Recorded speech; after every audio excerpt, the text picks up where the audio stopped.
Hey everyone, and welcome to the Wide World of Wrestling podcast. We are here for our WWF Raw episodes 5 through 6 live reaction. We did 3 and 4 our last time. We did it last Wednesday, but we're back again Wednesday. To make up for the 4th of July, we did not do a live reaction on Saturday, so we're going to do one today, tomorrow, and Saturday to get caught back up. So 5 and 6, 7 and 8, and 9 and 10 by the weekend. Yeah, we'll be doing episodes 5 and 6 tonight of our Raw reaction. We're starting from 1993, the very first episodes.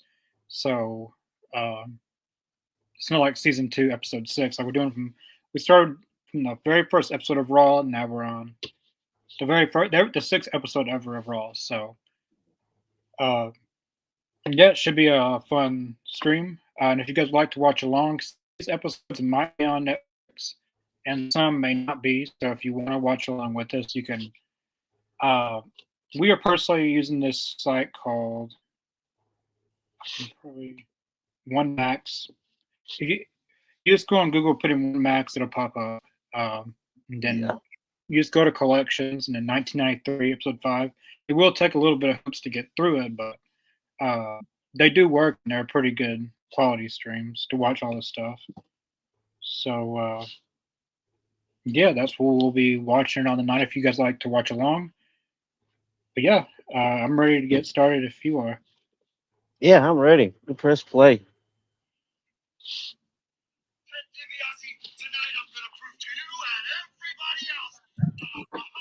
From our last Bruce Barbie. From our last live reaction, they were setting up like they had that big promo of it was like the Brutus Barber Beefcake's first appearance back on Raw since his accident. Yeah. And it went way too long. Like at first it was heartfelt, but then it just became it shouldn't have took it. It just felt like a waste of TV time because he just kept going on and on and on and on and on. Like it never was Yeah. going to end. But I didn't know where it was going. Finally, TBI and the IRS came out, and then they set up a match for the very next week, which is this episode. So we'll be seeing Brutus Bar Beefcake versus Ted DiBiase in this episode, which Yeah. I is mean, like you said, man, like whenever Bruce came out there, the fans even got restless. They were like, come on, dude. yeah, they're just like get like where's this going? Like he just keeps on, and finally Ted DiBiase comes out, makes it somewhat interesting. But I believe that match is probably the main event. Ted DiBiase and Brutus the Bar Beefcake. Hmm. I wonder Where's if that? we can find one of those Macho Man Monday Night Raw shirts, man. That's kind of, I'd wear that today. That's kind of cool.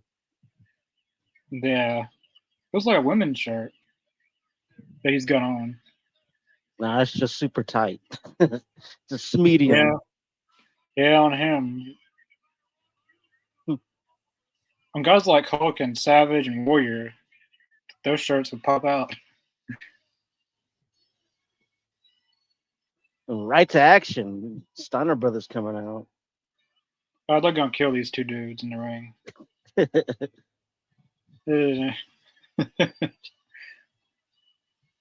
Steiner Bros were a good tag team back then, though. Hell yeah. Like they've always been great together. I Former feel like WCW tag team champions as well. yeah, they won multi-time WCW tag team champions, multi-time WWF tag team champions. Bobby who? Okay. Scott Steiner, Frankensteiner somebody to hell last week. Yeah, I remember that. He caught him in midair. And this one That guy was looks pretty like sick. this one guy looks like Dean Malenko a little bit. A He's a little little bit. bit he's a little bit bigger than Dean Malenko, but Dean Malenko's short.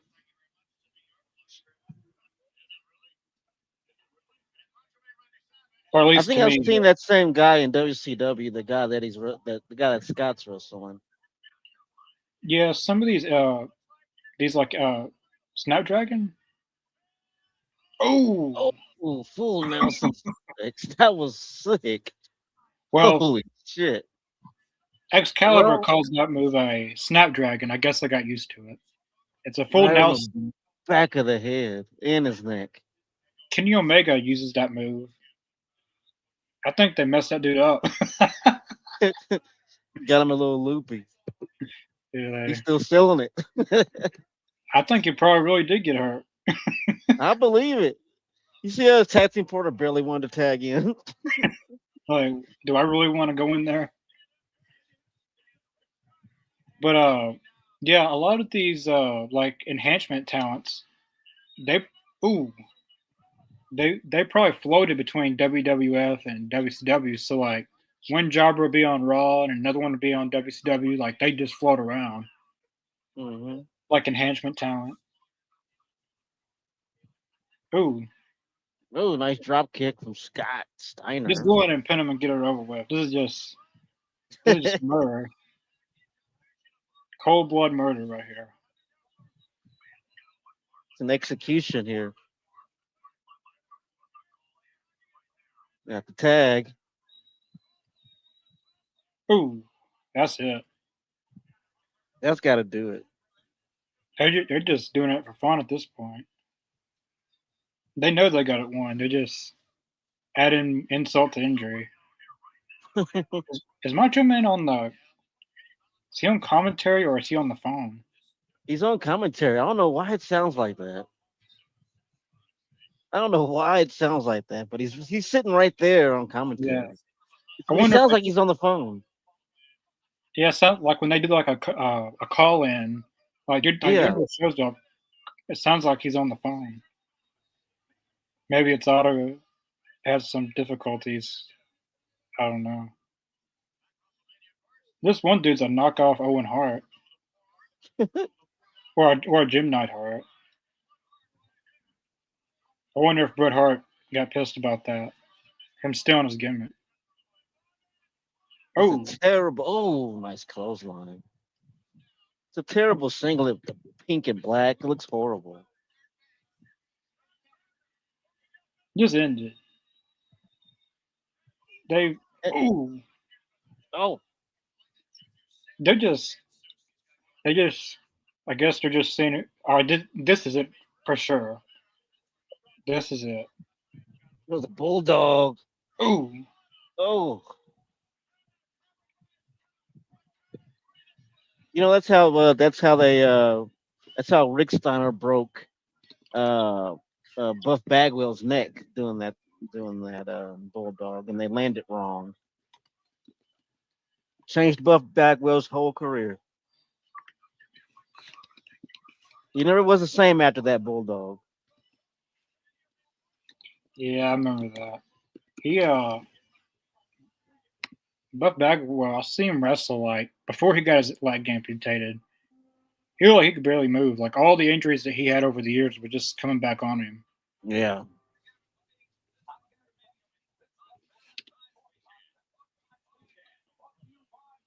Davis, thanks for watching. We appreciate Al, it. what's up? Davis says, might have been a squash match, but Steiner's looked great. Yeah, it was a I don't squash understand that match, one. but Steiner's definitely got all their moves and stuff. Thanks for hanging out, Davis. I guess that was Las Vegas back then. I've been to Vegas twice now. It looks nothing like that.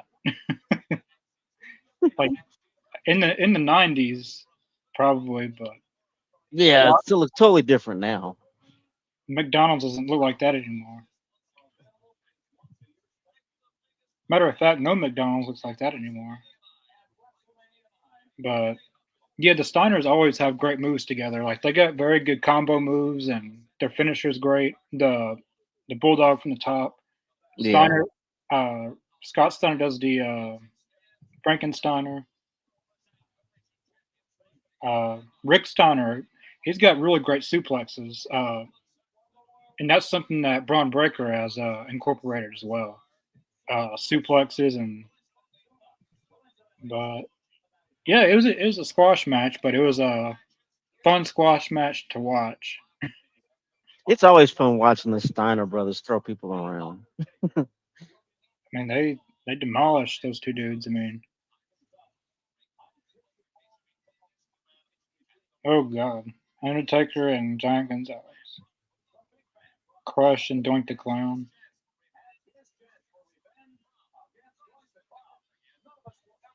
I remember this match because it's at the Caesar's Palace, and I know what. Hmm. If anyone knows what happens at the with Doink the Clown, it at that WrestleMania, it perfectly showed why Doink the Clown needed to stay heel. Yes. If you know what I'm talking about, we'll be watching that WrestleMania once we get closer to that.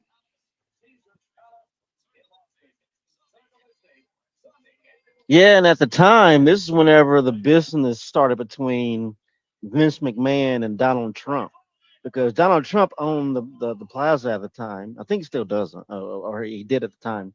And that's whenever the business started between Donald Trump and Vince McMahon. Was way back when. Yeah, I believe Donald Trump was at that WrestleMania. Yeah, he I was. may be mistaken, but Yokozuna and Mister, this dude's gonna get squashed too. Oh yeah. He looks familiar though. I bet if some of these like enhancement talents I've seen on WCW before. I'm pretty sure I've seen some of these. Yeah. Because some of these would just float around between ECW, WCW, WWF. They just get any kind of work they could get. Yeah.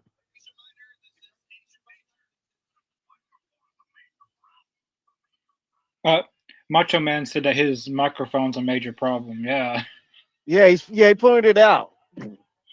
he sounds horrible. Sounds like he's like on the phone or like he's got a megaphone.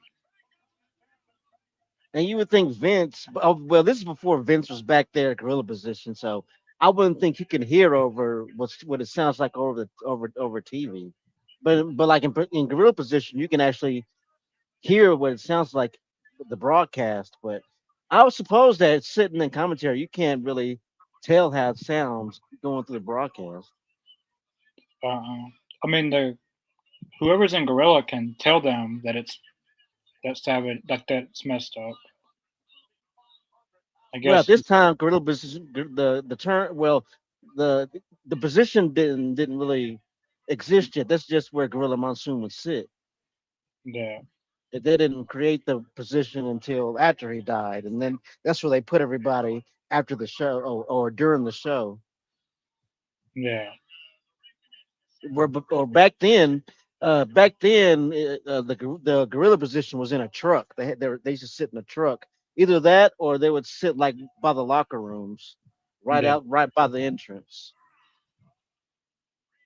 I did not know that. Yep.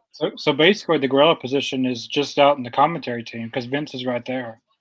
Yeah, you can say that. Yeah, basically. Ooh, Ouch. he's It's a kind of lot of like weight. I feel like he's trying to impersonate Bruce the Bar Beefcake a little bit. He's got pink and white on.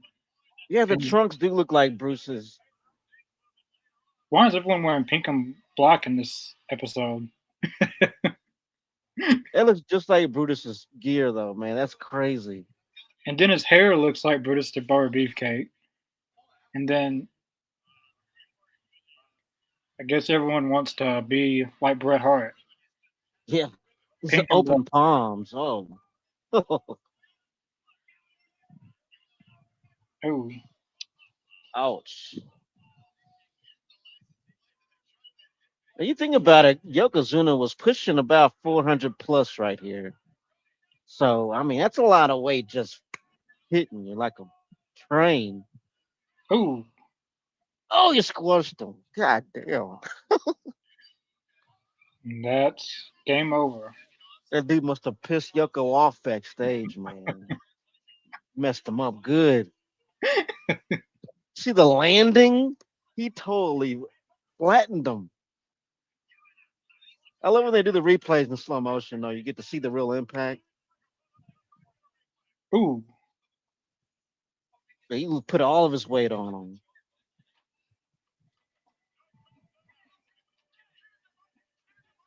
And if you notice, he put the weight that he was when he landed. He put all of his weight down on the side that he was pushing. That he was kind of pushing his arm or put his arm like that so he can put more weight on him. I think it's like what is. I think that's like his left side that he put all the weight on and just squished him. yeah. Oh boy. Hello, everyone. Hello, hello. They had some cool magazines back then. I miss when WWE had magazines. Like you'd go in Walmart and then like it'd be like the like every month they put out a new magazine. Yeah, I used to have the subscription back in the Yeah. day. And like lots of them, they would come with a poster in each one of them. Yeah, It'd be two that's where I sided. first heard of Vince Russo because he used to write for that magazine, but he was called Vic Venom at the time. See, the only thing I didn't like about the magazines was they give you a poster, Hmm. and back then I'd say during the like Ruthless Aggression era, that's when I got into wrestling. And my Hmm. two favorite wrestlers were John Cena and Jeff Hardy. They'd give me a poster, and Jeff Hardy was on one side, John Cena was on the other. So who do I pick to hang it up in my room? So Right, you had to cut the poster. I I just flipped it because like on like one side of the poster it'd be Jeff Hardy, and another side would be John Cena. So I gotta so Mm. like every day I just switch out. Oh shit, Jim Duggan and Yoko, Battle of the Bulge here. This was on Superstars. And as a young fan, you had to be lucky to catch Superstars because as a kid, you didn't know what time it came on. You just had to catch it as a Yeah. kid. Oh, Oh, he's down. That was awesome. that was Just the fun. way Yoko used to sell that, man, it was so cool. And look at the crowd. The crowd goes nuts, man. I love that shit. He just fell one Yeah, time, and they go crazy. What's he that's salt. from Pearl Harbor? That kid losing his shit. You see a little kid losing his shit? Like, look, turn around, Jim, turn around. Oh, I was that little kid too. I would have been like, turn around. That was yeah. so me when I was like 8 years old, man.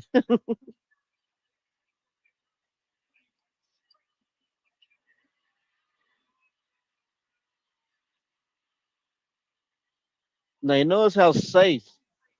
Look at that kid. He looked like he just witnessed a murder. They covered him up with the American flag. That was like at the time, people were really pissed off about that. Like really pissed off. But you noticed how the difference was with Yoko landing on Jim Duggan as opposed to landing on enhancement talent. Now you notice when he landed on Jim Duggan, it looked a lot safer when he landed on Jim Duggan. That's because him and Jim Duggan go back a ways, so they take care of each other. But if you happen to be a enhancement talent that got on the bad side of Yokozuna, odds are he was going to flatten you. Yeah, you messed with Yoko, he'd flatten you. Davis says Yokozuna. How was y'all's day? My day was pretty good. How about you, Davis? How was your day, Mr. Jacobs? Pretty good. Just trying to stay, chase. Flip it on my word. Just trying to stay cool. It's been hot up here, so just trying to stay in front of the AC as long as possible. Yeah, it's pretty hot out here too. I think the high today was like 103. So, Damn. there's a battle royal in this episode. Well, there is. Vince, well, he said a 16-man battle royal. So Hmm. I'm assuming he's meaning on this episode. Maybe he's referring to something else. And Vince is really trying to sell Giant Gonzalez, man. He was He's really really dead. trying to sell him. He was dead set on him. There's So Shane Douglas. Well, No, when Shane Douglas was younger. no, that's Louis Spicoli. That's who that. That's Louis Spicoli. Hey, yeah. What are they do? What are they doing? Yeah, You see how? What the he's terrible. All right, you gonna choke slam him? You're just gonna. And they're just gonna watch him. They're just gonna watch him. They're not gonna stop him. They're not gonna try to save him. He's terrible. And I never got the concept of Giant Gonzalez's outfit. Was he supposed to be some naked dude, some naked giant? I don't. I never got the concept. Even as a kid, it was weird. Just a So naked giant walking around beating people up. Is that supposed to be it? it took him 20 seconds just to choke slam him. It should just take you 3 seconds. Pick him up, slam him. Man, they're really trying to put him over, man. It never worked. All he really had was his height. That was really it. He didn't really have any skill. But that's the only thing they can sell him on. That was his height. I feel like they were trying to look for the next Andre the Giant, like the next Yeah. big guy. And I think to this day he's the tallest wrestler that's ever been in the business. I don't think anybody's been taller than him. I think the Big Show is just a little bit shorter, a few inches. But Giant Gonzalez has the world record for being the tallest wrestler ever in the wrestling business. So far, he has the record. But there can always be some giant come out of nowhere one day. So I'm surprised Omos didn't surpass him, but yeah, uh, I think Great Omos Khali, and Shaq are about the same height. I think. Great Khali was up there in Big Show. And Yeah. I know Kane's not up there, but Kane's pretty tall too. Um, Yeah, I've seen Kane in person. The dude is huge. He is tall. if he's tall, imagine how tall Giant Gonzalez was. Slim Jim. I So just had yeah, a Slim Jim yesterday, as a matter of fact. Now that I think about it. yeah, I've got some too. We bought some. uh, So yeah, we're getting a 15-man battle royal. I don't know what the winner gets or what, but Yeah. there's Mr. Berserker, there's Coco Beware, Bob Backlund. I think it's Shawn Michaels, Razor Ramon. Maybe that's Terry Taylor. Oh, of course, Bob Backlund, Yeah, Bob is in there. Tatanka, Tino Santana. Typhoon. Owen. I'm not for sure who the guy is in the white and black mask. I've seen him before, but can't remember what his I name. forget his name, but he was Kamala's manager or his handler, quote unquote. I guess that's Skinner. Yeah, Skinner. No Outback Jack though. Travesty. Was Outback Jack?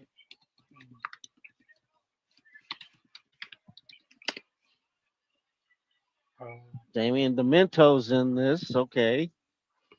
they love using him to be a jobber. Didn't realize we had the caliber of Damien Demento in the match. We're in for a treat.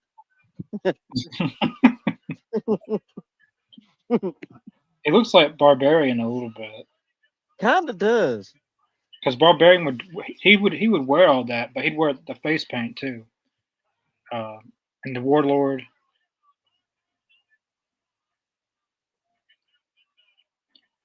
I like Tino Santana better when he just wore trunks.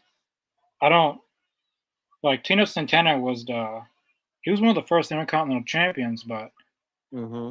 he never should have went to wearing the like the tights that he's wearing in this. Like he looked better just wearing the trunks. Like Razor Yeah. Ramon, like that was his bread and butter. He never went. He I feel like he tried to change himself up or change his character, but I he don't know, it came off racist to me. I mean, it came off kind of racist. Just like Kamala, that character is always kind of racist. there goes Who just went out? Someone, That was Coco Beware. Coco, right? But yeah, I like Tino Santana better during his like when he won the Intercontinental title. That was his best look.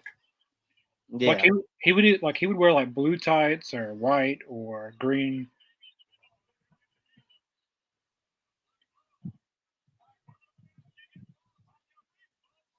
He's still alive today too. He doesn't look like he did back then, but he's in pretty good shape. still kicking on USA. Little known fact: USA. First of all, you know how WWF and WWE is synonymous and pretty much well known when it comes to Madison Square Garden. The USA Network was once known as the Madison Square Garden Network Hmm. before they changed the name to the USA Network. So, yeah, Vince McMahon, the McMahons and Madison Square Garden have been in bed together for decades. Yeah, because remember when Ring of Honor they held an event in like 2019. Vince McMahon threw a fit about it, and Yeah, he did not like it. I remember that. he was trying to get him kicked out and stuff, but legally he couldn't do anything because they were paying Madison Square Garden the money, so Exactly. They paid the fee. there's nothing really he could do about it. So then, like, I believe they put like a WWE event like near the Madison Yeah. Square Garden to try to compete against it. But Ring of Honor sold the place out at Madison Square Garden. Yeah, they still had a good crowd. I Now remember that. now the show, on the other hand, I remember like Enzo and Cass debuted for Ring of Honor. Nobody cared. Like the place was silent. Nobody cared that they came to Ring of Honor. That But makes sense at but they that had time. but this was before AEW started. Yeah. So I believe the Young Bucks were there, Matt Hardy, um, Marty Scurlls, Hangman. Like this is the Ring of Honor before AEW started. Yeah. Back when people liked Marty Scroll. The Now everybody um, hates the dude for yeah, good reason, of course. I think Jay Lethal was still there back then. Uh, Yeah, he was. Jay Lethal. He was in, yeah, he was. There was I think Bandito, PCO. Like that's when like the pre AEW Ring of Honor. When Ring of Honor was Ring of Honor. Now it's not Ring of Honor anymore. They basically turned it into AEW Dark. Oh, there goes Owen Hart. Oh, Owen up and over. Berserker is fixing to follow him too. You forget how big Berserker was. Oh, he had shot to the nuts. Oh shit, you see that? That was slick too. That was pretty slick.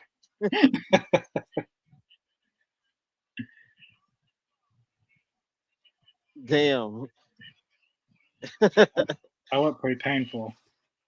Forget how big Berserker really was. That dude was huge. Everyone watching, we got 5 people in here. Oh, shoot.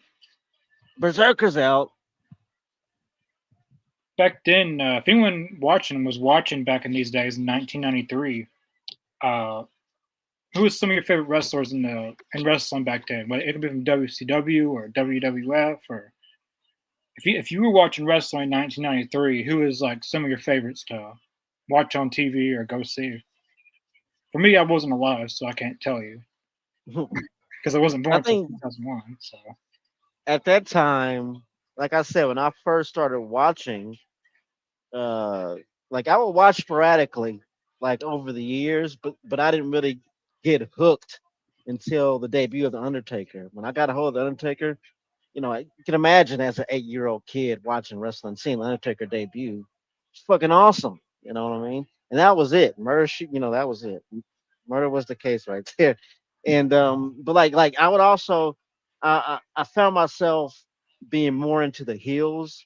So like I would watch WCW as well, and like I fell in love with the Four Horsemen and like the style and how each of them had their own persona and everything like that. And like that was it for me. Like I love the Four Horsemen. That's one T-shirt I haven't gotten yet. I got a bunch of wrestling T-shirts. One I haven't gotten yet was Four Horsemen T-shirt. They're going through the they're going through the They're crowd. all over the place. I guess they're both eliminated. They're going to the concession stand. Hopefully, they follow them all the way out to the concession stand. Oh man, they're going to a commercial. And we'll be right back, ladies and gentlemen. I stopped it when it was getting good. Uh, Davis Bret Hart for me. Yeah, a lot of people back then really liked the Hart Foundation, like Stu Hart and Owen Hart and Bret Hart. Uh, the like Hart family had a lot of fans back then. Davy Boy Smith.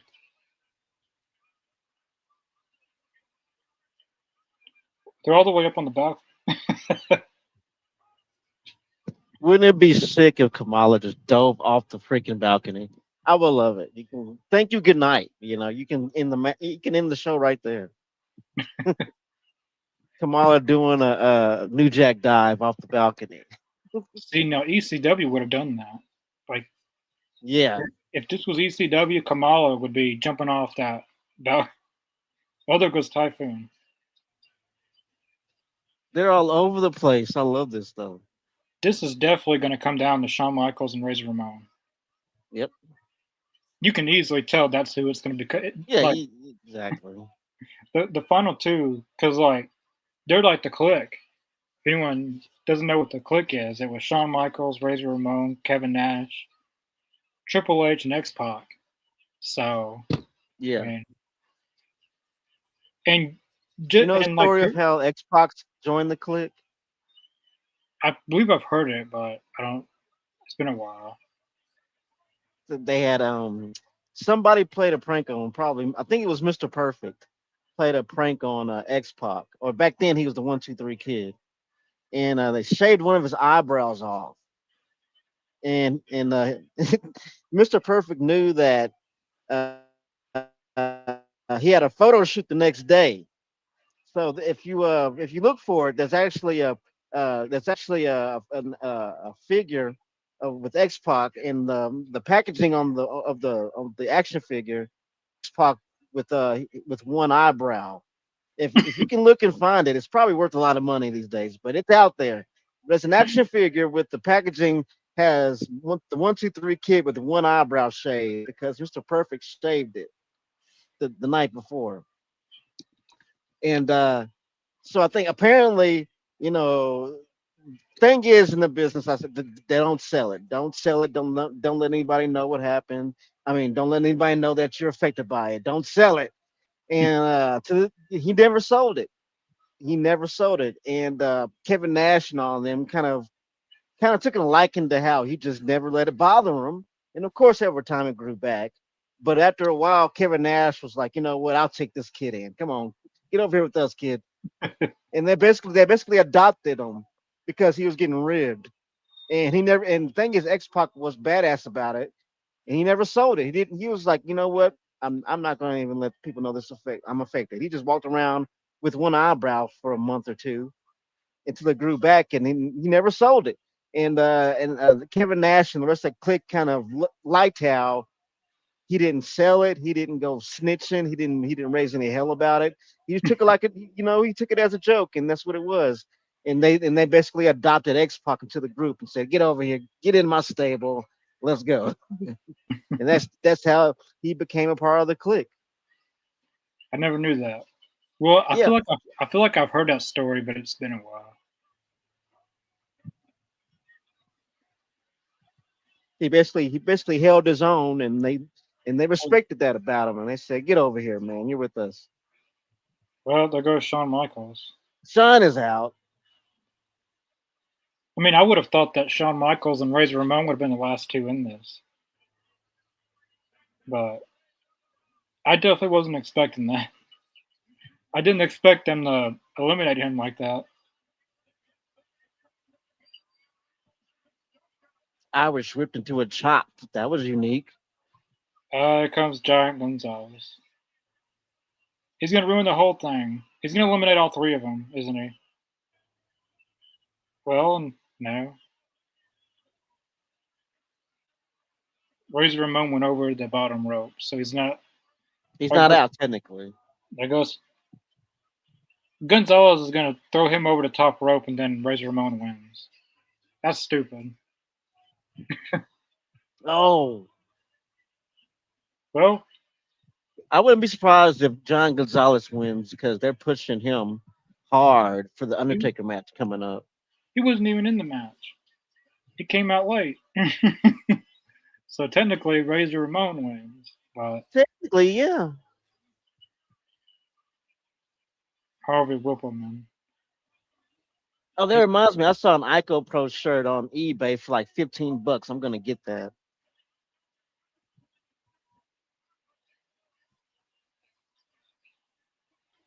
Man, you screwed the match up. That's it.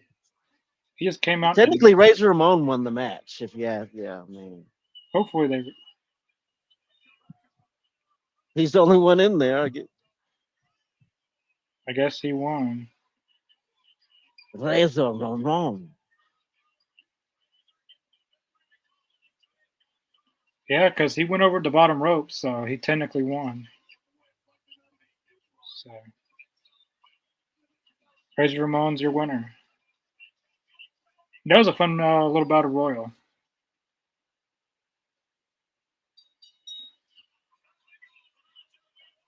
And the main event for this episode is Ted DiBiase and Brutus the Barber Beefcake, which they Yeah. which they set that match up in the last episode into this hmm episode. I'm curious to see how this match is going to be.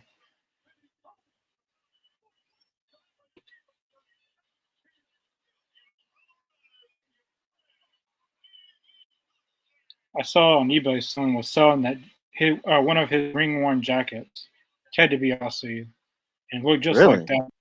It was like $5,000. That makes sense. It's actually kind of It, cheap if you think about it. I mean, I would expect it to be a little bit more expensive.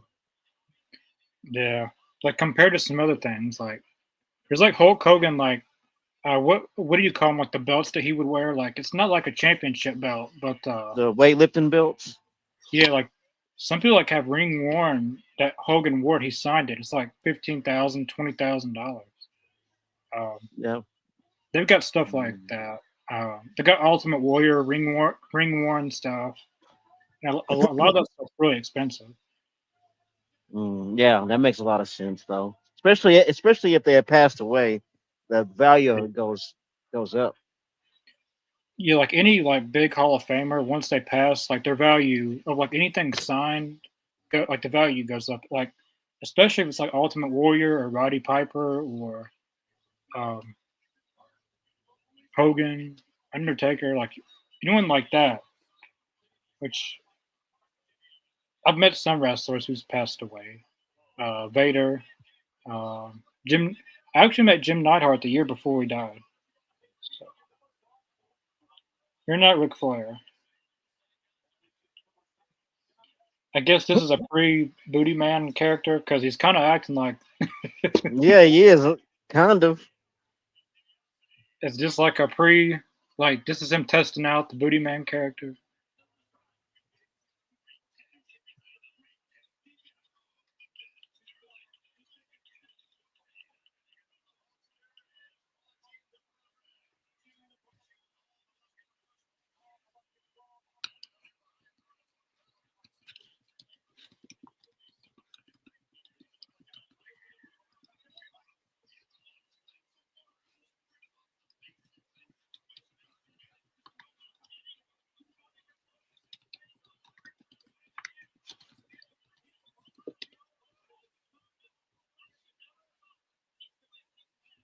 Jim Neidhart, Jimmy Hart,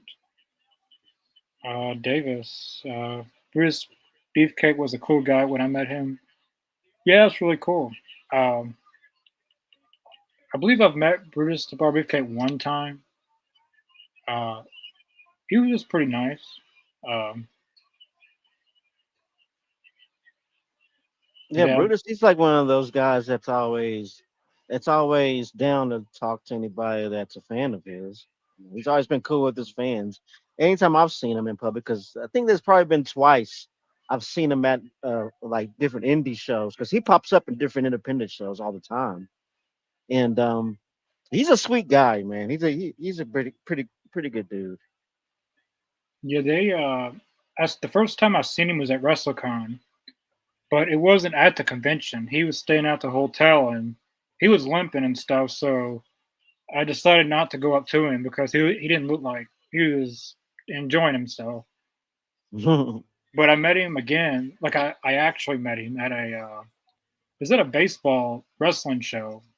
Uh, like they were having the wrestling show on the baseball field, and Yeah, I've seen that. on like the stand they had like all the wrestlers and stuff.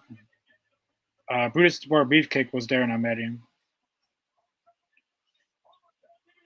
They don't really like they used to do the ballpark shows around here every year, but now uh, the promoter who did them passed away, and ever since that they haven't really done them anymore. I think I watched a promotion that did a show on a baseball field, and they had like this fake Ultimate Warrior dude. It was like this dude he was like a fake Ultimate Warrior. He was like a shorter version of him, but he was buff. He was huge, but he was short, and he ran Yeah. around like he was at the real Ultimate Warrior. I forget his name, but I think he still wrestles. But he legit used to go around portraying himself as the Ultimate Warrior. Like he wasn't like doing any cosplay. In his head, he was the Ultimate Warrior, and it was hilarious.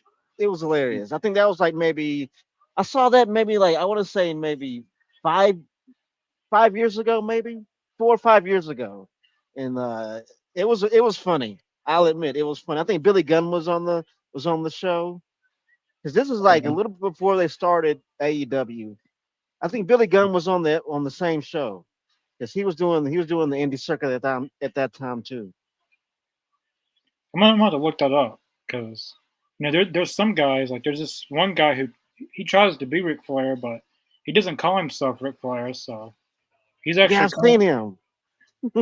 But this guy, you're saying he actually calls himself and thinks he's the Yes, Ultimate Warrior. So like if you go to him and you give him a picture of the Ultimate Warrior, he will sign the Ultimate Warrior. I Like this, wouldn't. in his head, he thinks he is the Ultimate Warrior. Man, that was a short-lived main event. He wasn't even a winner. I don't think. I do like Jimmy's jacket though. I like Jimmy Hart's jacket. That's cool. The Money Inc. jacket or Yeah, blazer. Jimmy Hart always has the coolest jackets. Now his jackets, he's probably got all of them still. I bet his jackets would be worth a lot of money.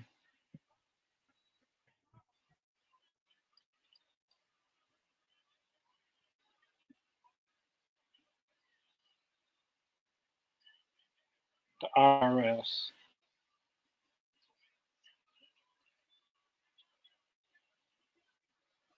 I think Yes, I've Jimmy. said this last week.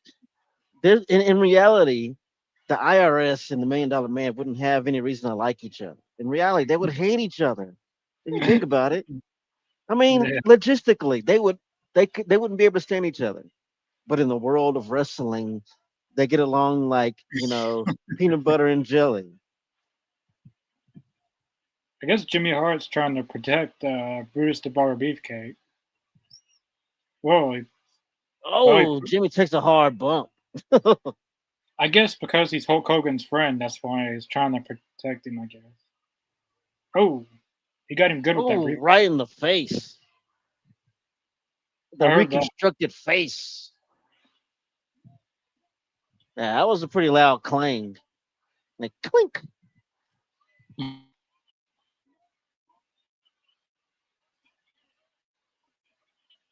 And believe it or not, at the time, this was violent as hell for Monday Night Raw.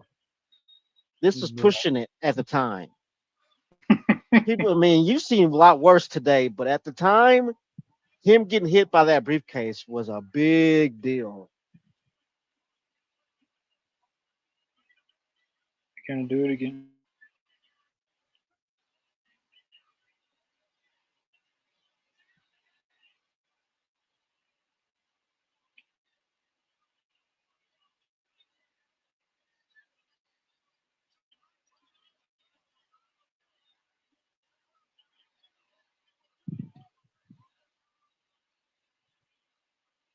Jimmy Hart showing he still has a heart of gold somewhere in there. Yeah,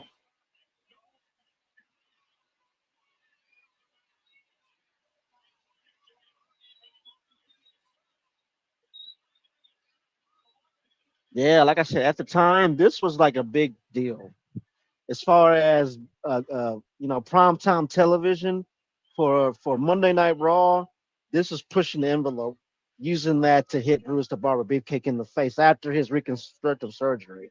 That was a huge deal. yeah.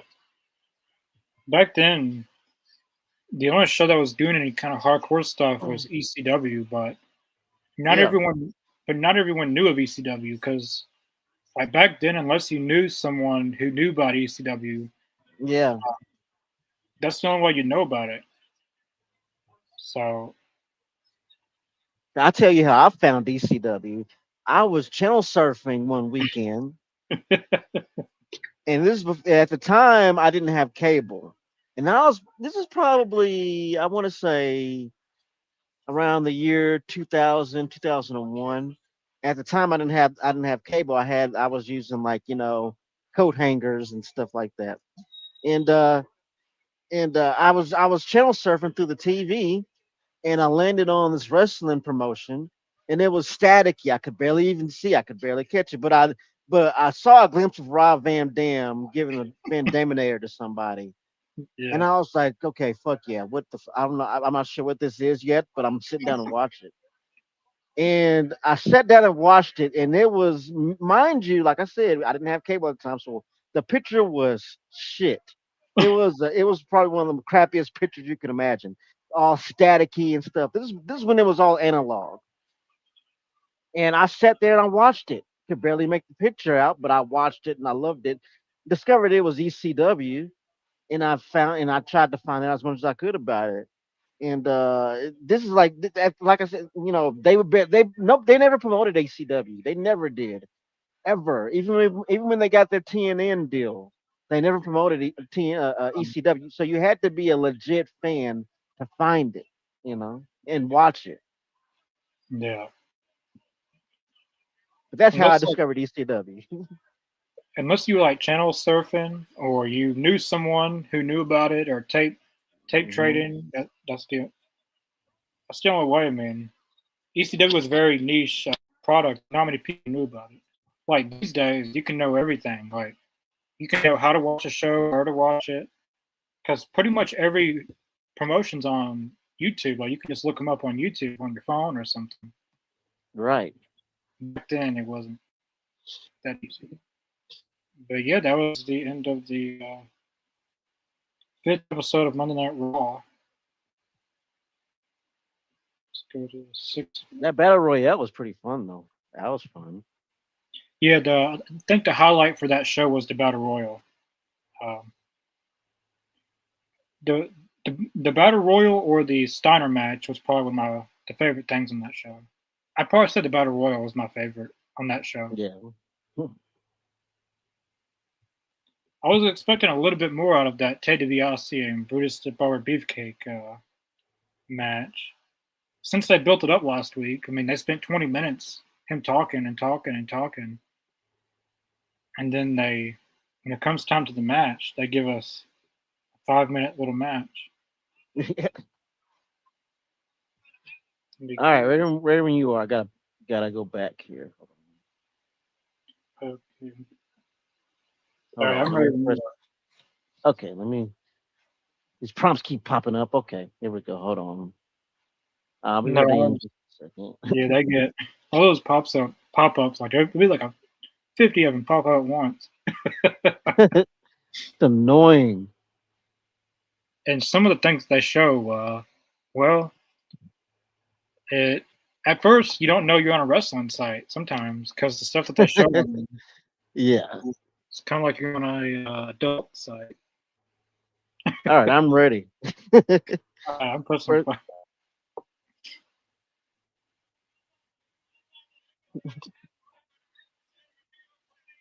Manhattans.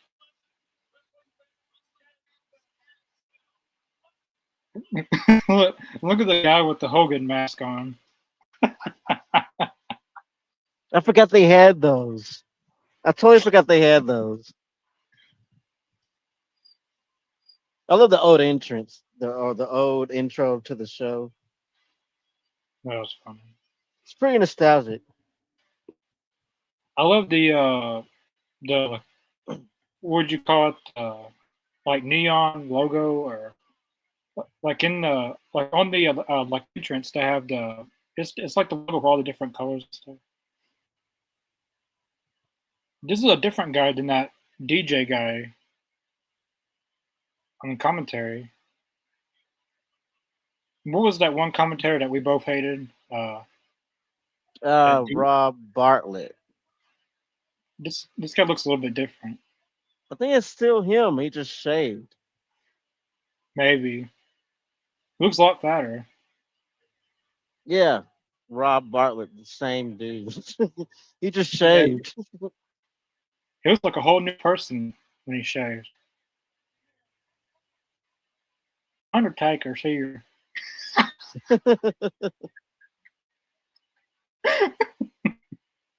The volume on that woman's hair, boy. Turn it down. Turn it down. That was funny. The Just Undertaker's here. yeah. Undertaker's here. Bam Bam Bigelow. Bam bam. That was funny.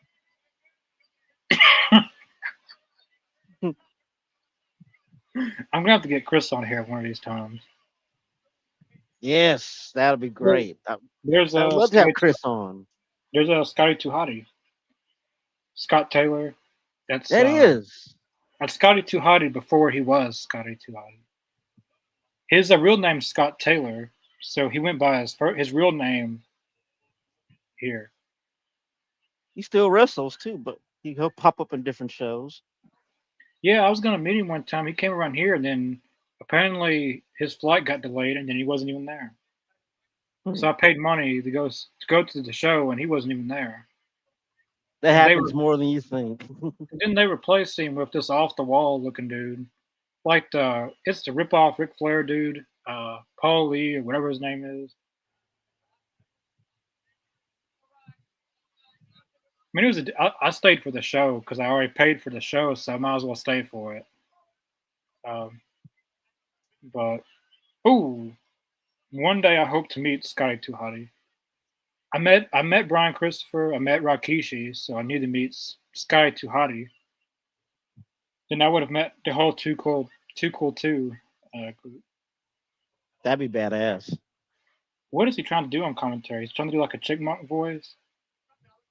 Sounds like it. He's trying. I feel like each week he's trying something different to get over, but it's all stupid. Sky Too Hottie was he was an athlete. Damn. Oh, like it hurt.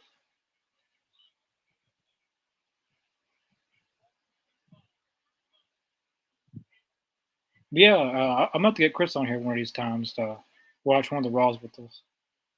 Well, yeah, that'd be awesome to have him on here. So the subs out there will love having him on. Yeah, everyone gets a kick out of that.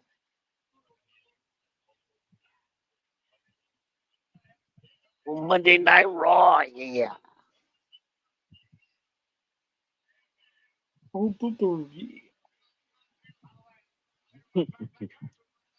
I thought this match would have been a squash match, but it's actually going longer than I expected. I was thinking the same thing. I thought once he did that one move on him, that was it. But I believe they signed Scotty Too Hottie, so he wasn't Scotty Too Hottie or Scott Taylor at this time. He wasn't just an enhancement talent, so because he was contractually signed. So I guess they gave him a little bit of they gave him more time than what they would give a enhancement talent. Now this is it. If he doesn't move out of the way, this is ooh flying headbutt. He's gonna go up on the other top right. Here we go. From the heavens. Headbutt. That's gotta be it. 3 headbutts. One, two. Well, Bam. Bam. that was an easy win for Bam Bam.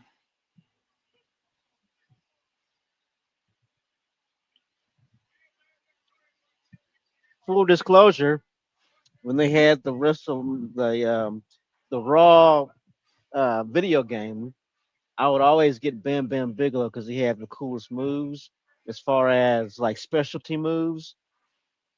He was like the funnest one to play with him and the Undertaker. Oh boy. I remember this. I remember this. I feel like something big happens here, but I don't know.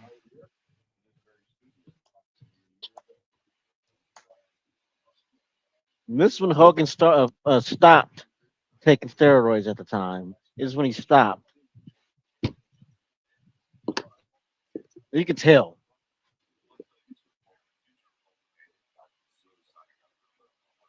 The future Hulkamania is fixing to be going on in Hollywood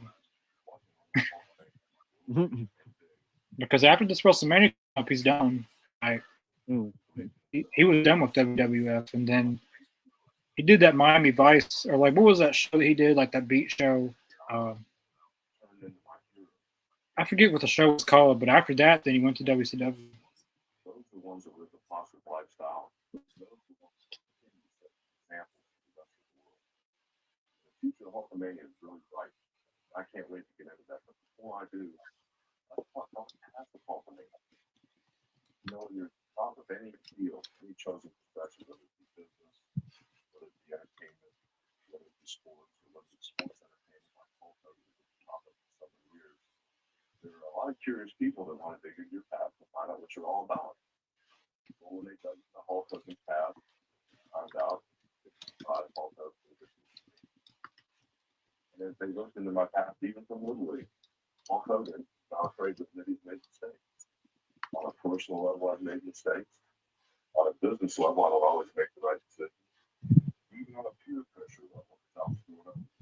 That's the show.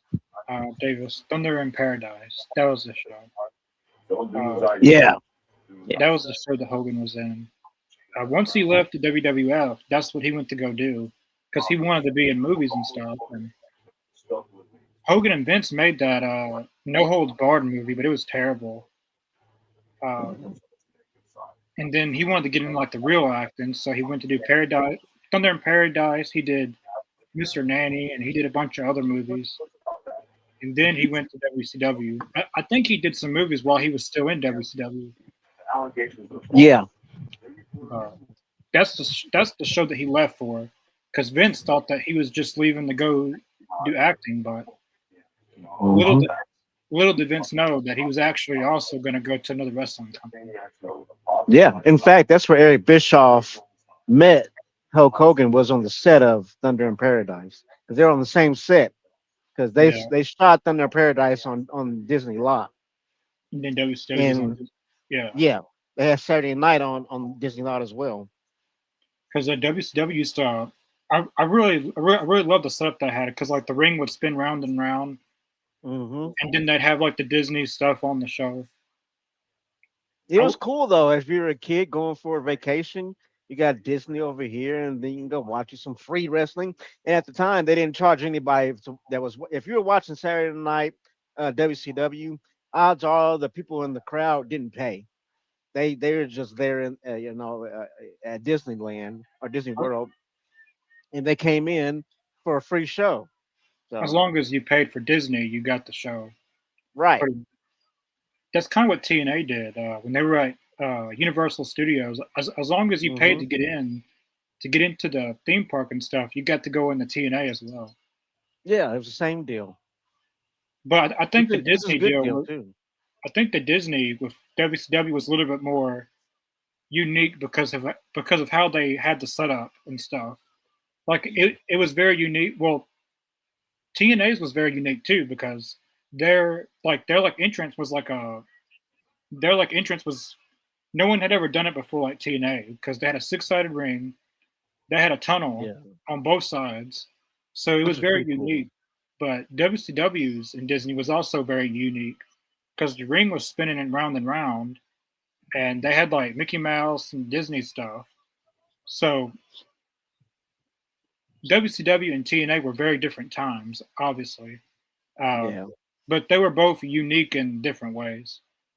Because no one had really sit like at least in America, no one had ever seen a six-sided ring.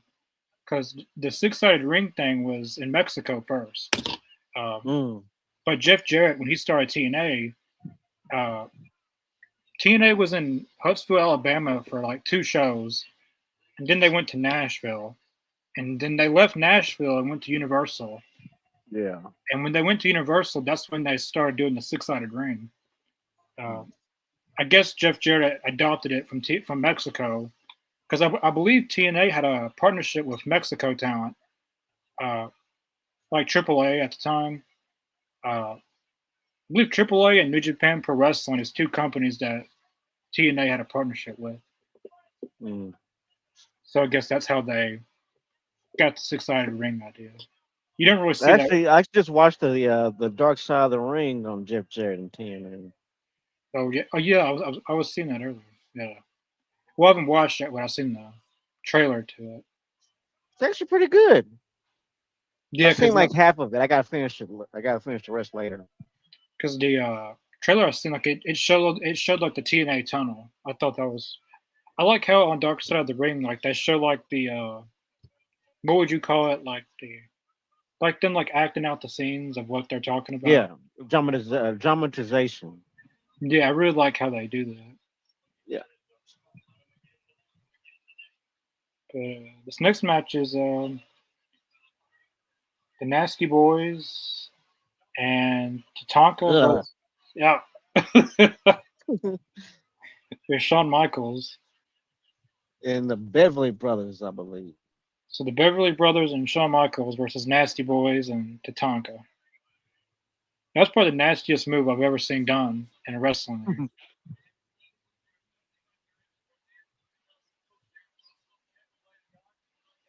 Beverly Brothers was a pretty good tag team. Yeah, I don't know if they've. I'm pretty sure they've done this match, but the Steiners and the Beverly Brothers. I'm pretty sure it's been done. I think so. Hopefully, they do it on one of these Raws. I Shawn think the Michaels. Nasty Boys, they left with Hogan when he jumped ship with WCW. The Nasty Boys went with them after a while. Yeah, Nasty Boys went. Um, the Steiners went. Who else went? IRS went. Hacksaw Jim Duggan went. Mhm. Brutus the Bar Beefcake went. Savage. Uh, there was a bunch of them that left. Like once Hogan left, a bunch of them went on over to Yeah, WCW. and Bischoff was handing over those sweetheart deals. Later, it came back to bite him doing that Yeah, big big time. time, big time. He just give him the checkbook and let him, hey, put whatever you want, and we're gonna pay you it. And I mean, technically, I mean, he was using Ted Turner's money, so it was pretty much it wasn't his money. he exactly in his head he was spending Ted Turner's money. Didn't matter. He was basically Ted Turner's son, using You Ted can say Turner's that. just using his credit card and just charging it up, $1 million deals left and right. You Because can say that. He was like his son. you've got Hogan, Savage, Luger, just them three alone. That's a lot of money. That's a Just lot. and For then Hogan alone is a lot of money. Just to get Hogan, they had to break the bank just to get Hogan. because he wasn't really wanting he was pretty like he just wanted to stay with WWF. Like he wanted to do his acting stuff and then come back every once in a while, but he didn't want to go to another Mhm. company. So they had to really give him a top deal. Like they basically had to top what WWF was going to give him, Yeah, a and they bunch of gave money and a title in a yeah. car. He got his own manager. Basically, Andy he had creative freedom. He got to do whatever he wanted to do, Yeah, yeah. He was in control of his own destiny at that point. and that also came back to bite them really bad at Bash at the Beach that one year. Oh yeah. But when Nitro first started, they like they'd already signed Ric Flair. That was a lot of money. And they signed Mhm. Hogan and Savage. That was a lot of money. And they had Luger. And then you have all these other guys like the Nasty Boys, Steiners. Then they Yeah. got Roddy Piper, Goldberg, Sting, Kevin Nash, Scott Hall, X Pac. Like they went through millions of dollars. Mhm. And well, it's not business anymore, so you know what happened I to think it. at the end of it all, by the time WCW was ending and getting bought by Vince McMahon, I think Goldberg was the highest paid in the company at that time at WCW, and at the time he was getting paid to sit home, and he Yeah. was the highest paid wrestler on the roster. Because like once they bought him, a lot of those guys, if they didn't want to wrestle, they didn't have to. Like Right. Goldberg didn't wrestle, Sting didn't wrestle. Like if they would have done that WCW invasion angle, and they would have had all the big names like Mhm. Goldberg, Sting, Hogan, Nash, that would have been a historical invasion. Like, but all they had really was Jeff Jarrett and Booker T. Like those were the main ones that they got. Jericho. Yeah. Well, Jericho was already with WWF, so because he had left Hmm. WCW. So I mean, Yeah, I mean, I've always felt like it would have been a whole different angle if they actually brought the top stars from WCW into the invasion. But most of them were at home sitting at home getting a paycheck, watching the angle on TV. Ric Flair eventually came over in like 2002, but that was when the Hmm. invasion angle was over with. Yeah. So like Hogan didn't want to come back, Goldberg and Sting they didn't want to wrestle there, so they just sat home and because like technically Warner Brothers still owed them money, so they just sat at home while collecting paychecks. So they didn't have to wrestle. Mhm. Well, they didn't legally have to wrestle. I mean, they weren't forced to, so Right. they just sat home and got their money. He got the bricks beat off of him. He don't even know where he's at. He's trying to get to his feet. Oh, he's up. He's up. Feels like he got a concussion. Possibly. You never know. You know how easy it is to get a concussion when you're wrestling? It's so easy to get a concussion. You can get a concussion getting out of the ring. Yeah. I've seen people And get an injury getting into the ring. how does that happen? Huh? How does that happen? Guess you I just seen climb. one dude.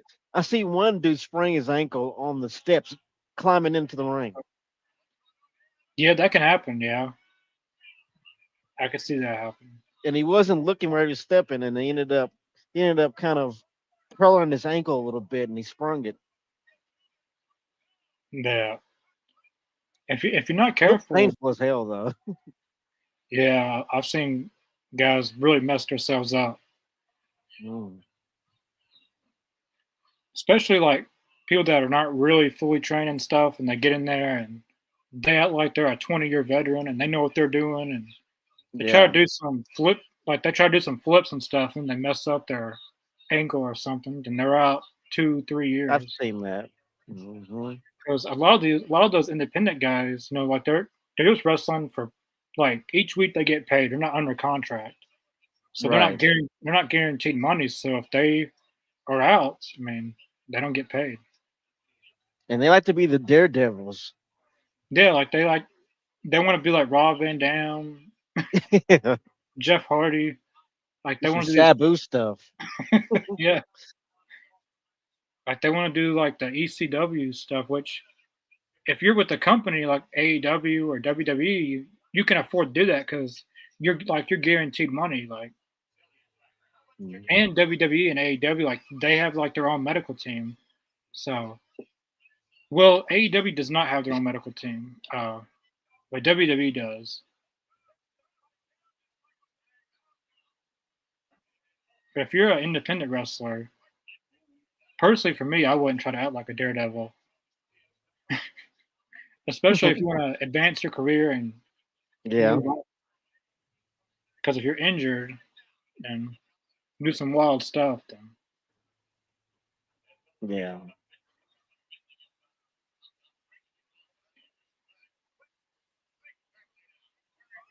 Oh, what was that? Not they sure what that was. gets like a kick and then he fell. How did he fall? He's the one that kicked him. Yeah, I don't get what happened there. I don't get what happened. We might have to see another angle. I don't think Vince McMahon knew what happened because he was like, yeah. Little miscalculation there. I think he tried to kick him, but the timing was a little bit off. And he probably really did kick him in the face, and then he fell. And then, Mm. because you can easily actually kick someone doing that.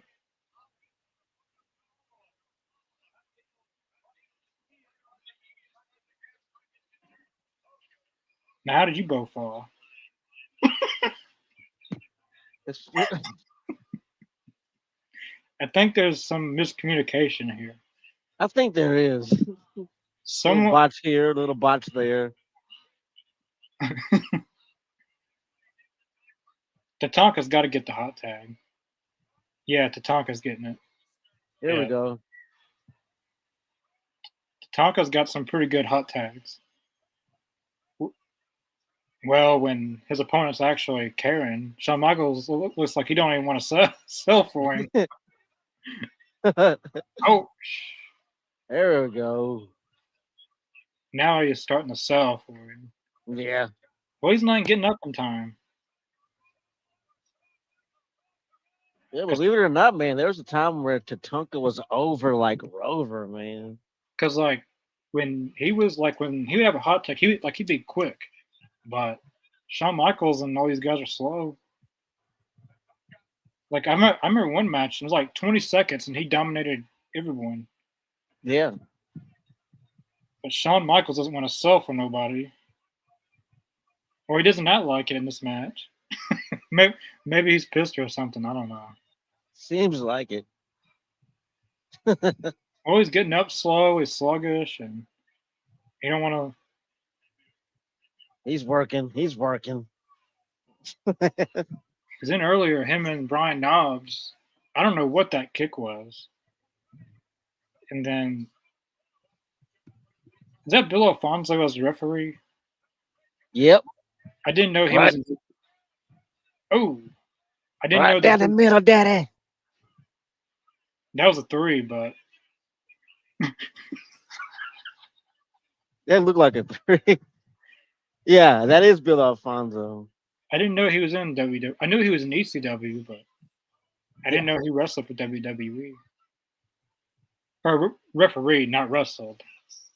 He also did some managing and some refereeing for WCW too in the early '90s and late '80s.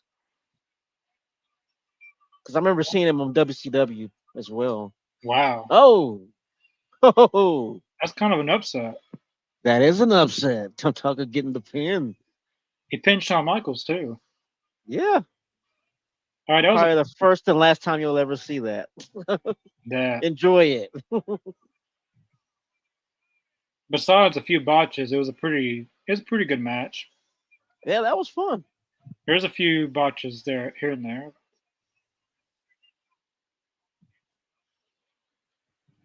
It's coming. It's coming to the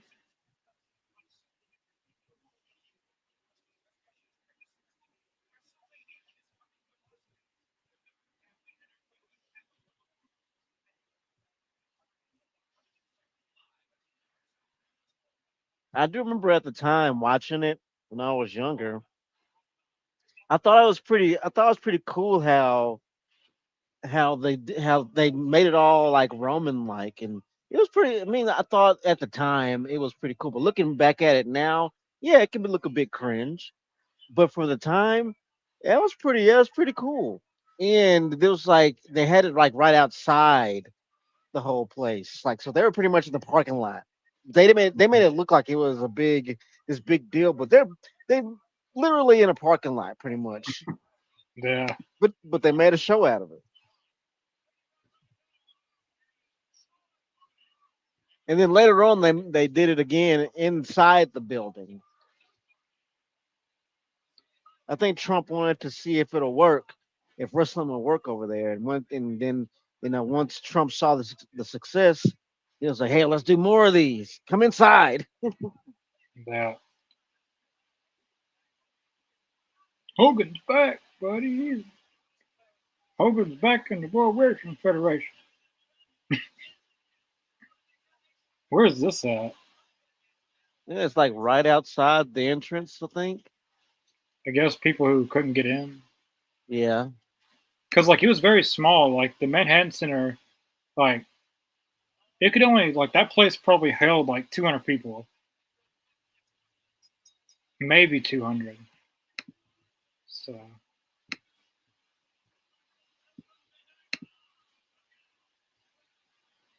I guess if you didn't make the cut, you were out of luck. yeah. You probably had to get there really early to secure a spot because all they had was the floor and the upper part, and that was it. I mean, maybe 200, 250 people fit in there. Terry Taylor and Crush. Because Doink the Clown's probably going to do something in this match. I'm pretty sure of it.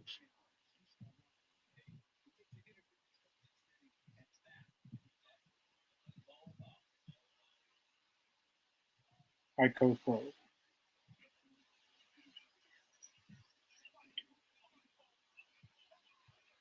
I'll be right back. I'm going to use the restroom. All right.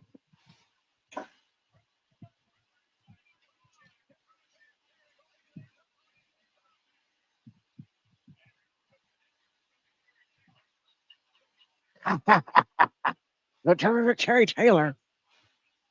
Thank you all for hanging out with us tonight, man. Appreciate it. Watching old school Monday Night Raw. As I said before, man, I watched this weekly as a kid. It became kind of a religion to me to watch. Make sure I was home to watch Monday Night Raw. Just like watching football every Sunday was like a thing for me as a kid. Mondays I was watching wrestling. It was pretty much like that. Saturdays were cartoons, Sundays football, Mondays wrestling. You know how that goes.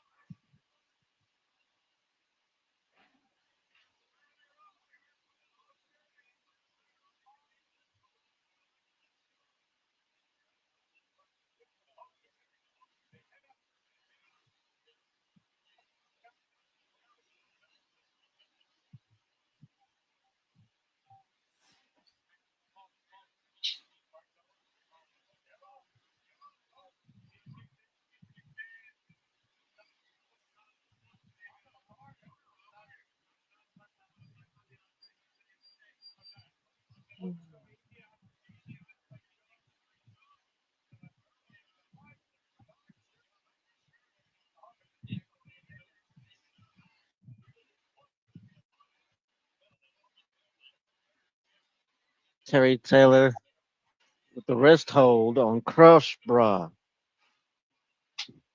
Yeah, I'm pretty sure Doink the Clown's gonna come out somewhere. All right, I'm back. There he is. I wouldn't be surprised if Doink was underneath the ring or something. I would not be surprised. Yeah, I could see him coming out underneath the ring, or he's going to do something in this probably. Because it's been so long ago since I watched it live when I was a kid. I forget how live the finishes are. So it's fun to go back and watch these. I'm enjoying it. Ooh, it's a good net breaker. But yeah, I like going back and watching these too, and especially for like all the old commercials and stuff. It's cool to see all the Hmm. old commercials Yep. and like it's also cool to see guys like kind of like Scotty Too Hottie in the last episode or this one. Um, Hmm. so like you can see guys who made it as them starting out as enhancement talent. Yeah. Because like a lot of people who are big names, they first started as an enhancement talent, and you could see them on like the early Raw episodes as like jobbers basically. Hmm. And eventually, once we get deeper into the episodes, we're going to see the Hardy Boys Yeah, before they became the Hardy Boys as enhancement talent. That's going to be cool. yeah, like you So I can remember see like seeing them back then. you can like you'll be able to watch like in all these Raw episodes like around these. A lot of people like the Hardys, Scotty Too Hottie. I believe Rob Van Dam was in a few of them. Mm. Uh, like before they got big, they were job like enhancement talent in these little matches. So it's always cool to see like the Hardy Boys or Rob Van Dam or Al Snow, Billy Gunn. And Crush wins the match. They used to sell that move too, man. Because as a kid, they used to sell that as one of the most devastating moves in professional wrestling, where he would crush his opponent's head. And and beforehand, like, and then he would adopt the hard punch. But then he stopped doing it because kids would end up trying to do the hard punch, and then they would end up hurting themselves. So Crush stopped doing the hard punch after a while. And I think every time he brought it back, I know for a long time, Crush he used to do the hard punch, and that was and that's actually a move that can kill you if done the right way. I mean, honestly, that is really a dangerous move. Yeah. Did Crush pass away or is he still alive? I think he died. I think Crush died in the early. I think it was like the early 2000s. I could be wrong. Could be the Hmm. later 2000s when he died, but I think he did pass away. Yeah, Crush was cool. He was really cool. Yeah, He was really cool. He died in 2007. Yeah, that's what I was thinking. The early 2000s. He was in WCW, but he looks very different in WCW. Yeah, he was part of Chronic in WCW. I remember Chronic. His They're real name supposed was to be. Go ahead. no, let's say his real name was Brian Keith Adams, Yeah. and he was born in Hawaii. He Yes, was he was only a true Hawaiian. 43 years old. Yeah, he was pretty young. I mean, just 43. I mean, he probably did a lot of He probably did a lot of steroids. I'm And sure. a lot of those guys back then were. Oh no. Um, there we go. I remember I got into it with somebody on Facebook because I think I said something to the likes of like I think I said like, yeah, it's sad when anybody dies, but I'm not really gonna miss them. And then you should have seen how many people just had a cow. And they're like, "Fuck you, man! How dare you disrespect the legend?" I was like, "Okay, dude, slow down. He's a pro wrestler. He's not. He didn't hold the presidency. I mean, and he wasn't that cool of a human being. I mean, let's be honest, you know. But in like I was being honest with him. I was like, look, sure, it's sad when anybody passes away. It's always sad. I'm just saying I'm not gonna miss the dude. And I think I'm not the only person that feels that way. I'm not.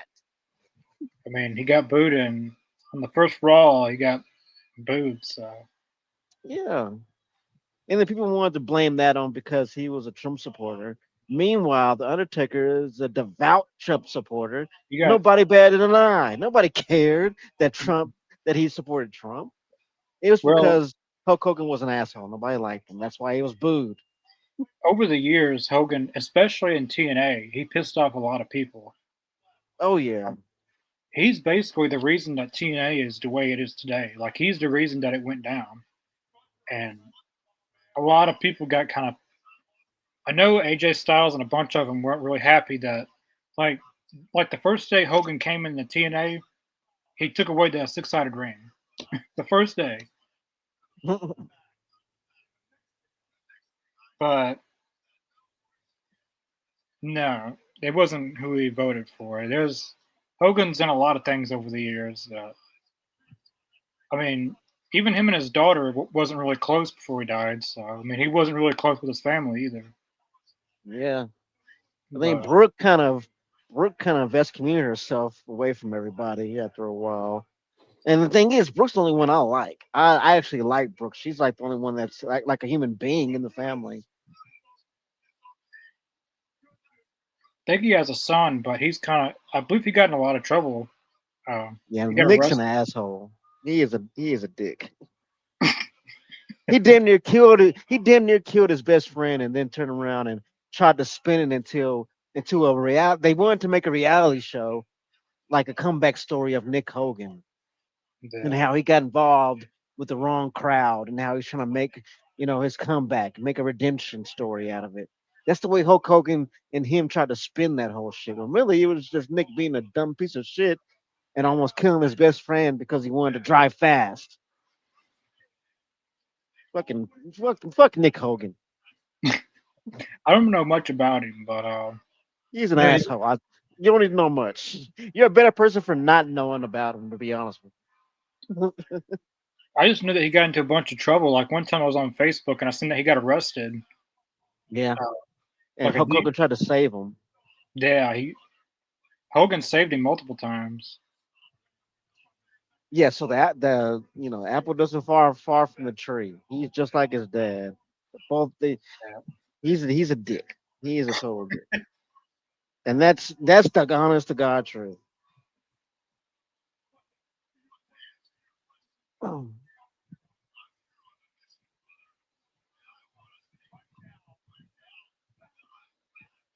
This is funny because when he's doing this promo, in about a month you're leaving, and you're saying that you're.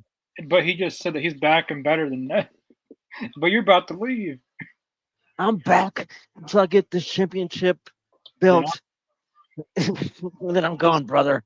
he at WrestleMania it was Bret Hart and Yokozuna, but Hmm. that's not how it turned out. I mean, Yokozuna won, but he won the belt, but he didn't really win. Uh, Mm, if anyone knows what happened at WrestleMania, yeah. you know what happens. A lot of Oh, people say that CM Punk uh, pulled pulled a Hulk Hogan on on Cody Rhodes. It came out and Cody Rhodes was Bret Hart, and Cody Rhodes was like, "No, go, go, go," and then CM Punk goes in there and takes the title. yeah, That's funny how people make that comparison though. It's pretty funny. yeah. He's got a busted nose or something. I see what they're doing. They're going to do a tag match. Yep. And that's why in the last episode, Jimmy Hart was trying to help Bruce the Bar Beefcake. And I Hmm. said because it was because Bruce he was trying to protect him because that was Hulk Hogan's friend. Yeah. And there you go. It all makes sense. Hulk Hogan's butt buddy over there.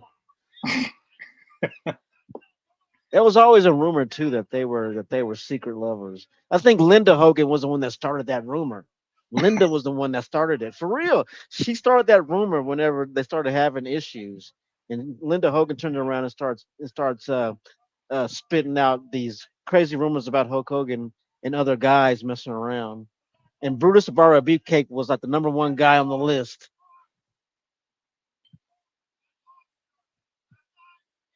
And that's just something that a woman does whenever they're just scoring. Whenever they're scoring, the first thing they do is go after the man's sexuality. That's the first thing they do. That's like textbook scoring a woman right there. They'll either insult your manhood or insult your sexuality. That's women right there. When they get pissed off at you, boom, that's it. Yeah. But yeah, Linda Hogan started all that shit.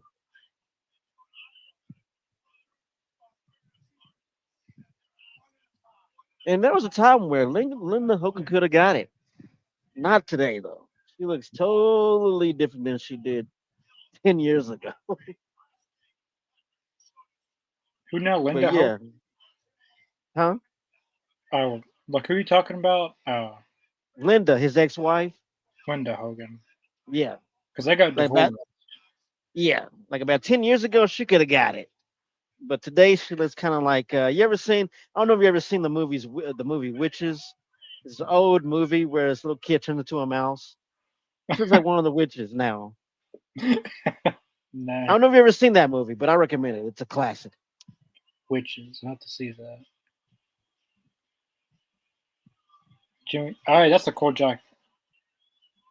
That is, I like that. Every week he wears a cool jacket, especially for Halloween. Because the one that he wore in WCW during the Halloween Havoc, he wore the purple and the orange and the Hmm. that's probably the coolest jacket he ever wore. I remember he had a Dungeon of Doom jacket. I thought was pretty cool. Yeah, like It he's had got all a the lot of cool. faces on it. Yeah, I've I've never seen a bad Jimmy Hart jacket, and he can manage anyone. Like Yeah, you just put him with anyone, and he'll make them look good. yeah. Doesn't matter if they're a heel or a babyface, he could get you over. And he's written a lot of music for the wrestling business too. He's done a lot of written a lot of theme songs that a lot of people have heard over the years, but they probably didn't know that Jimmy Hart made created that theme song. Yeah, like he used to make a lot of the music back then. He even sung a lot of songs too. Uh, Yeah, he's a singer and a musician. I there mean, was that's one, his first love is music.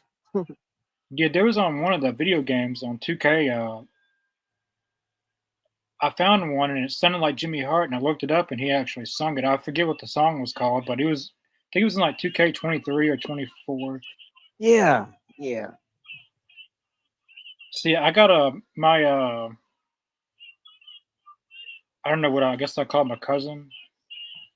It's my dad's sister's husband. He looks exactly like Jimmy Hart. All he's gotta do, like he's got the same hair. All he's gotta do is put the shades on and then get him a jacket, and then he looks just like Jimmy Hart. I tell him that every time. Then hopefully one time for Halloween, he dresses up like Jimmy Hart. Really? He looks exactly like Jimmy.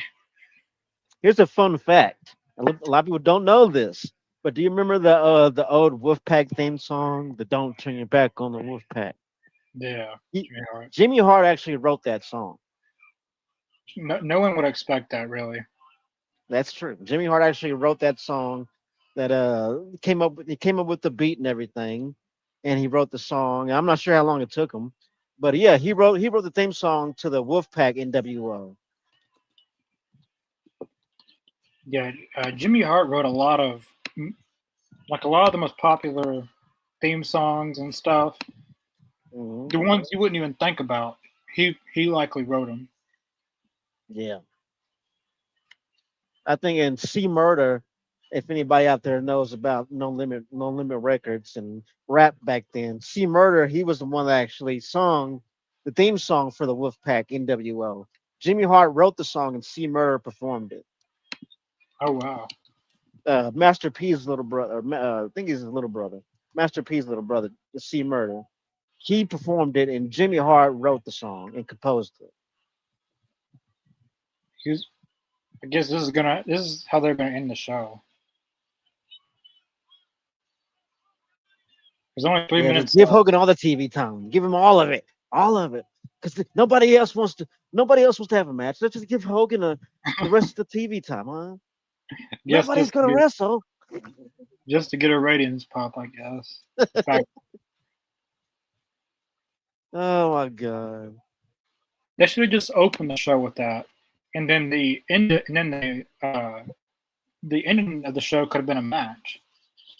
Thank you. That would have made more sense. That would have made so much more sense. We would have had a main event. Because either way, either way, if you would have opened the show with Hogan, like if you were trying to get like a ratings pop, if you open the show with him, everybody tunes in, and then maybe they'll stay for the other matches and stuff.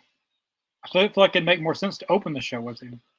So then all the people who like Hogan, like they're tuning in. Maybe if they see like someone else they like, then they would have stuck around for the rest of the show. But No, Connor. People want to see Hulk Hogan before it goes off they're the gonna do a air. Oh, I guess match, we do have a main event. Okay, cool. a 2 minute minute, no, 2 minutes. Hey, it's better than no match. I bet this match was supposed. I bet you what happened was Hogan went overtime, and they cut their main event. That's probably what Now that happened. I believe. I believe that 100%. I totally would believe that. Skinner. We were at a moment in time where Skinner and The Undertaker was the main event of Monday Night Raw. Mm. Yeah, I bet this match was supposed to be longer. I bet it was. I'm And then almost Hogan sure of it. and Hogan went over like they probably gave him a certain amount of time and he went over it. And well, I I remember I always used got to watch WCW when I was younger, and they used to have the cliffhanger where the match would still be going on, and they'd be like, "Folks, we'll tell you the end of the match when we come back next week." I want I'm like, "What the fuck? No, no!" And like they would cut off right in mid match. Like, folks, that's our time. We'll tell you the results next week. Like are they even WCW gonna, used to do that. are they even gonna finish this match? It's I only don't know what's 50, going on. 50 seconds. It's gotta be a quick match. Of course, Giant Gonzalez is gonna come out in the match and Yeah, probably. You probably just called it right there. John Gonzalez is probably gonna come out and it's gonna what be the heck was ruined. that? What was that? Skinner just Don't jumped up. know. Hogan ruined. He ruined the last bit of the show. Yeah, we're about out of time. You sure you should? You see? You see what he just did? We're out of time. We'll give you the conclusion of this match next week. Uh, They see, they did it. They did it. I told you. They did this so much back then. They so did that so much back then. we're gonna see They'd the cut off in ending. the middle of a match. We're gonna see the ending of this show next week. I suppose so. WCW Well, did that a lot. yeah, I remember them. Like they tried to treat it like a TV show. Like if they could get like an ending and make you watch it next, like to come back next week and watch it. But It makes sense because technically, I mean, Monday Night Raw is episodic, so technically it makes sense to have a cliffhanger because I mean, in essence, it's a TV show that happens to be about wrestling. So yeah, yeah, it does make sense to have a cliffhanger. yeah, they get because it's a episodic TV show and you want to keep people coming back. Like if you're Yeah, treating it because they're treating it as a show, like it's not it's a show about wrestling. Uh, right, so if you want to try to get people like to come back on like an episodic TV, uh, right. you It's like how sometimes. Seinfeld was a show about nothing, and wrestling and Monday Night Raw is a show that happens to be about wrestling. But if you were gonna go off a cliffhanger, wouldn't you use two bigger? Like you have the Undertaker and Sinner. Wouldn't you use like if you were gonna do a cliffhanger? Wouldn't you do two big names? Well, the Undertaker's a big name, but I mean, I don't think anyone It'll make cares. more sense. I don't really think anyone cares for Undertaker against Skinner. I I mean, mean, I get it. at the time, nobody really cared about Skinner as far as like, pushing him. But at the same time, his character, it was a cool concept, his character, but nobody cared. They were going towards the darker end of the spectrum as far as with Undertaker, and like they started pushing more of him, as you can tell. Yeah, because he's in quite a bit of these matches. He was in that battle royal on the first episode we did tonight, and he's in the Mhm. main event in this one. Yep. But yeah, I think I enjoyed the fifth episode better than the sixth episode. Uh, Mainly because we didn't have Hogan in the fifth one. Uh, and the fifth one was a bit more structured because we got the Steiners match, which was brutal. They destroyed those two jobbers. That was We so had fun. we had the 16-man battle royal. We Yeah. had Um, we had Bruce the Bar Beefcake and Ted DiBiase, which I thought that match would have been a little longer, but it wasn't. But that kind of set up for the next episode because DiBiase and IRS basically tackled and beat up Bruce the Bar Beefcake, and Jimmy Hart was trying to save Bruce Beefcake, and I called it basically. I said that the Yep. reason, like the reason Jimmy Hart's trying to save him is because he's Hogan's friend, and Hogan and Beefcake was a like they were a tag team, so I believe they were called like the Mega. No, that wasn't the Mega Powers. That was Hogan and Savage. Uh, Hmm. but they had a tag team name, Hogan and Beefcake. I can't remember, I forget the name too. but then in the next episode, Beefcake was out there and Jimmy Hart, and then Hogan comes. So the uh, the DiBiase and Beefcake match kind of led into the next episode with Hogan coming back, and they basically set up a WrestleMania match for that Yeah. WrestleMania. Hogan and Beefcake versus the uh, IRS and Ted DiBiase. But that wasn't the Hmm. only match Hogan was in. Uh, Of course not. well, when the show was announced, he was only supposed to be on one because Hogan didn't want to lose to Bret Hart. That was the whole thing. Uh, for whatever reason, like even on Dark Side of the Ring, Bret Hart talks about this. That Hogan didn't want to lose the belt to him. Yeah. So that and but Vince didn't want Bret Hart to get pinned. So they just had Yokozuna beat Bret Hart in kind of a screwy finish. Like Mr. Miyagi got not Mr. Miyagi, Mr. Fuji, I must say. Hmm. Mr. Fuji Miyagi. threw it in Bret Hart's eyes, and then Yokozuna wins, and Hogan comes out and beats. Like Yokozuna didn't even have it like 5 minutes, Yeah. but I believe Yokozuna came back and won it, and he held it for like 400 days or something. So I think so. Yeah. at least I give it back to him. But uh, yeah, I think the main event would have just been perfect with Bret Hart and Yoko. I don't think it needed Hogan. Uh, I don't think it needed him at all. Uh, but yeah, we'll be watching that WrestleMania when we get to it. Uh, Hmm. Tomorrow night we'll be back to make up for Saturday not being here because I was out of town for 4th of July, so I wasn't able to do it. Hmm. Tomorrow doing episodes 7 and 8, and then on Saturday we'll be doing 9 and 10. I'm gonna have to make sure we're not coming up on anything because I know they're like advertising and building up to WrestleMania. Yeah. So yeah, I'm gonna make sure we're lined up because if it is coming out maybe Saturday, we might be on WrestleMania and we could do WrestleMania. Uh, Hmm. but yeah, I'm gonna check that out to make sure we're lined up good. Yeah. Sounds good. Uh, what did you think about the show? About 5 and 6? I thought both shows are pretty fun. I enjoyed the battle royal. That was pretty cool. I love to get to see these old heads back in the ring. And like I said, I mean, it's fun going back and rewatching all this because I was growing up watching these live weekly. It became kind of a religion to watch Monday Night Raw, kind of like Sunday Night Football. Then you have Monday Night Raw. It became a thing that was kind of a staple, and it was fun to go back and watch this. And but yeah, I enjoyed both episodes. I thought that yeah, Hulk Hogan once again got way too much TV time for my liking. But they're selling WrestleMania.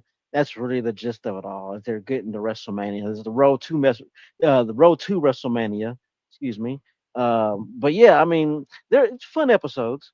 I enjoyed them both. But yeah, I think later on down the line, it's whenever it gets deeper into WrestleMania season, and you'll see a lot of the storylines pick up.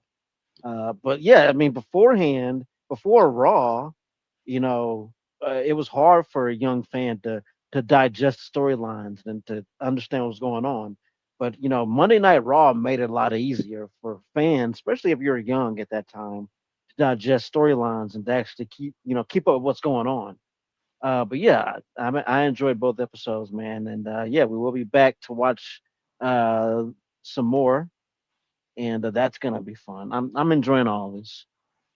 Yeah, like I'm I'm really excited to see like the different eras because right now we're like they're getting into the new generation era, and then you get into the attitude era, and then the invasion angle, and then the ruthless aggression. So uh, it's going to be interesting to see how the times change.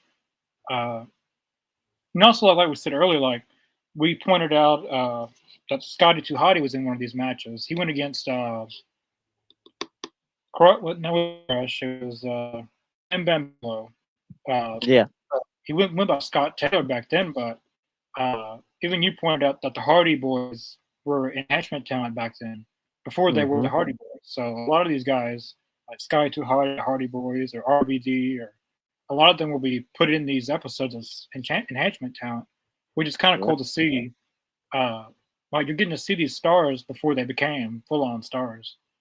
Uh, but yeah, for me, I thought both episodes were pretty good. The fifth one had a lot more in-ring action. I feel like it had the battle royal, the Steiners match, uh, Bam Bam Bigelow, and all that. And the fifth episode was a little bit, not the sixth one was a little bit more story wise. Hmm. I thought Doink the Clown may have done something, but he didn't. It was Yeah. Crush and I forget who he went against. I think it was some jobber guy. Uh, and then they had Yeah. the six-man tag was actually pretty fun. Shawn Michaels and the Beverly Brothers versus Tatanka and the Nasty Boys. That was a pretty good match. Besides a few botches, it was okay. It's a pretty good match. In the Hogan interview, that thing went too long. And like you said, it's WrestleMania season, so they're trying to get like because like during this time Hogan only came for like SummerSlam, WrestleMania, Survivor. Like he just came for the big one. Yeah. So they're trying to make it like WrestleMania season. Uh, but this was his last WrestleMania. Like this coming at WrestleMania was his last one. Well, not last one ever, obviously, but the Last last one one. for Yeah, for a while. Uh, yeah.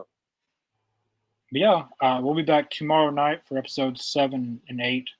And as I said, I'll be checking to make sure we're lined up perfectly because I know we're in either February or March of 1993, and Hmm. WrestleMania is in April. So, and like they're Yeah. already like announcing matches, so we're pretty close to it.